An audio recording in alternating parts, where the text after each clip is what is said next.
नवमी नवरात्राचा सण म्हणजे दसरा। तर दसऱ्याच्या दिवशी सकाळी अस्त्रशस्त्रांची पूजा केली जाते। तसेच सायंकाळी आपण मंदिरात जाऊन सोने वाटतो, ज्याला आपण आपट्याची पानेही म्हणतो। तर दसऱ्याला आपट्याची पाने सोने म्हणून का देतात, जाणून घेऊया या दिवसाचे खास महत्त्व। 3.5 मुहूर्तापैकी एक मानला जाणारा दसरा सण सर्वांसाठी उत्साह आणि चैतन्याचं वातावरण घेऊन येतो। दसऱ्याला सोन्याचं प्रतीक म्हणून आपट्याच्या झाडाची पाने देण्याची प्रथा आजही टिकून असल्याचे दिसून येते। विजयादशमी म्हणजे दसऱ्याला आपट्याची पाने सोने देण्याची प्रथा आहे। पण या दिवशी ही आपट्याचीच पाने सोने म्हणून का देतात, तरी जाणून घेऊया। चातुर्मासातील एक महत्त्वाचा सण म्हणजे दसरा। 3.5 मुहूर्तापैकी दसरा एक मानला जातो। चातुर्मासात अश्विन महिन्यातील शुद्ध प्रतिपदेपासून ते नवमीपर्यंत नवरात्र साजरे केल्यानंतर 10व्या दिवशी म्हणजेच दशमीला दसरा सण साजरा केला जातो। या सणाला धन, ज्ञान आणि भक्तीची पूजा केली जाते। त्याचे प्रतीक म्हणून सोने म्हणजेच आपट्याची पाने, पाटी पुस्तके अर्थात सरस्वती देवीची आणि शस्त्राशास्त्राचे पूजन करण्यात येते। धनसंपदा, शक्ती, ज्ञानसंपदा या 3 शक्ती देवतांचे स्मरण दसऱ्याला केले जाते। नवरात्रोत्सवात बसवलेल्या देवी मूर्ती आणि घटांची मिरवणूक काढून विसर्जन केलं जातं।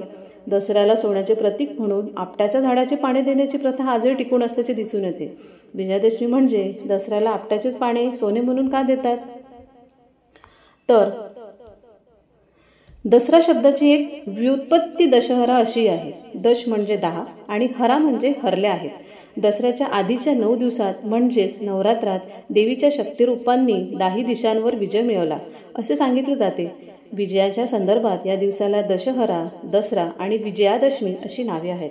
श्रीरामांनी रावणावर विजय मिळवून त्याचा वध केला, तोही त्याच दिवशी। या अभूतपूर्व विजयामुळे या दिवसाला विजयादशमी असे म्हटले जाते। पांडवांनी अज्ञातवास संपताच शक्तिपूजन करून शमीच्या वृक्षावरची आपली शस्त्रे परत घेतली आणि विराटाच्या गायी पळवणाऱ्या कौरव सैन्यावर स्वारी करून विजय मिळवला, तोही याच दिवशी। या दिवशी सीमोल्लंघन, शमीपूजन, अपराजिता पूजन आणि शस्त्रपूजा ही 4 कृत्ये करायची असतात। पण त्यात आपट्याची पाने सोने म्हणून वाटण्याची परंपरा कशी अकस्मात आली, दसऱ्याच्या ते आपण जाणून घेऊयात।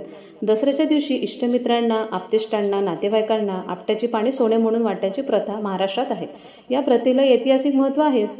छत्रपती शिवाजी महाराजांचे मावळे वीर मोहिमेवर गेल्यानंतर शत्रूचा प्रदेश लुटून सोन्या नाण्यांच्या रूपाने संपत्ती घरी आणत असत। असे हे विजयी वीर किंवा शिलेदार मोहिमेवरून परत आले की त्यांच्या दारात त्यांची पत्नी किंवा बहीण त्यांना ओवाळीत असे। घरात गेल्यावर आणलेली लूट देवापुढे ठेवीत, नंतर देवाला आणि वडीलधारी व्यक्तींना नमस्कार करून आशीर्वाद घेत असत। या घटनेची स्मृती सध्याच्या काळात आपट्यांची पाने सोने म्हणून वाटण्याच्या रूपाने शिल्लक उरली आहे, असा एक मतप्रवाह आहे। पण याचे धार्मिक महत्त्व काय आहे ते आपण जाणून घेऊयात। आपट्याला शास्त्रीय नाव बौहिनिया रेसिमो आहे। दसऱ्याच्या दिवशी शमीची पाने एकमेकांना प्रदान करू नयेत, तर ती पाने आपल्या वास्तूत ठेवावीत। त्यामुळे वास्तूतील वायुमंडल शुद्ध होण्यास मदत होते। शमी ही तेजत्व रूपी आहे। आपट्यांची पाने ही आप व तेज या कणांशी निगडीत असल्याने शमीकडून प्रक्षेपित झालेल्या लहरी या आपट्यांच्या पानांकडून ग्रहण केल्या जाऊन त्या आपतत्वांच्या बळावर प्रवाही बनवल्या जातात व जेव्हा आपट्यांच्या पानाचे आदानप्रदान होते त्यावेळी हे तेजत्व रूपी कण आपट्यांच्या पानातून जीवाच्या तळ हाताकडे संक्रमित होतात। यामुळे जीवाच्या हातावरील देवतांच्या स्थानांचे बिंदू कार्यरत होऊन त्या बिंदूतून ते आवश्यक तत्व जीवाच्या सूक्ष्म देहापर्यंत आपकणांच्या साह्याने झिरपले जातात। आता आपट्याची पूजा करताना पुढील मंत्र म्हणायचा असतो। अश्मंतक महावृक्ष महादोष निवारण इष्टानाम दर्शनम देही कुरु शत्रुविनाशम। याचा अर्थ असा आहे की अश्मंतक महावृक्षा, तू महादोषांचे निवारण करणार आहेस। तू मला माझ्या मित्रांचे दर्शन घडव आणि माझ्या शत्रूंचा नाश कर, अशी प्रार्थना करून त्या वृक्षाच्या मुळाशी तांदूळ, सुपारी आणि सुवर्ण नाणे विकल्याने तांब्याची नाणे ठेवतात। मग वृक्षाला प्रदक्षिणा घालून त्याच्या बुंध्याजवळची थोडी माती आणि त्या वृक्षांची पाने घरी आणतात। त्यानंतर आपण ही सर्व पाने म्हणजे आपट्यांची पाने आपण नातलग आणि मित्रमैत्रिणींमध्ये वाटतो। धन्यवाद।